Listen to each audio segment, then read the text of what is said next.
বাংলাদেশের নির্বাচন ব্যবস্থায় বড় দল নয়, ছোট দলেরও প্রতিনিধিত্ব নিশ্চিত করতে নতুন মডেল প্রস্তাব করল বাংলাদেশ খেলাফত মজলিস। রাজধানীর ঢাকা রিপোর্টার্স ইউনিটিতে আয়োজিত গোল টেবিল বৈঠকে বলা হয়, বিদ্যমান পদ্ধতি আর পিআর উভয়ের সীমাবদ্ধতা কাটাতে মিশ্র পদ্ধতি বা এমএমপি হতে পারে সমাধান। রাজনৈতিক দল, বিশ্লেষক ও বিভিন্ন মহলের প্রতিনিধিরা পদ্ধতিটির পক্ষে মত দেন।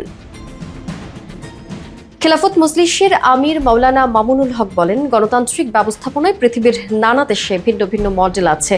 বাংলাদেশের প্রেক্ষাপটে এমএমপি হতে পারে সবচেয়ে কার্যকর। জমিয়তে উলামায়ে ইসলাম বাংলাদেশের আব্দুর রব ইউসুফি বলেন, পিআর চালু করতে হলে সংবিধান পরিবর্তন লাগবে, যা অন্তর্বর্তী সরকারের পক্ষে সম্ভব নয়। আগে বিদ্যমান পদ্ধতিতে নির্বাচন করে পরে সংশোধন করতে হবে। মহাসচিব ডক্টর আহমদ আব্দুল কাদের যোগ করেন, 40টি দেশে পুরোপুরি পিআর, আবার অনেক দেশে মিক্সড পদ্ধতি চালু আছে। যারা বলছেন পিআর বোঝেন না, এটা তাদের অজ্ঞতা।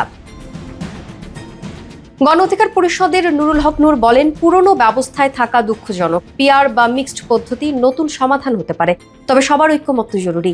এবি পার্টির আসাদুজ্জামান ফুয়াদ প্রস্তাব দেন, বিদ্যমান 300 আসনের মধ্যে 200 থাকুক আগের মতো, বাকি 100 আসনে পিআর চালু হোক এবং সংরক্ষিত আরও 100 আসনে সব ধর্মবর্ণের প্রতিনিধিত্ব থাকুক।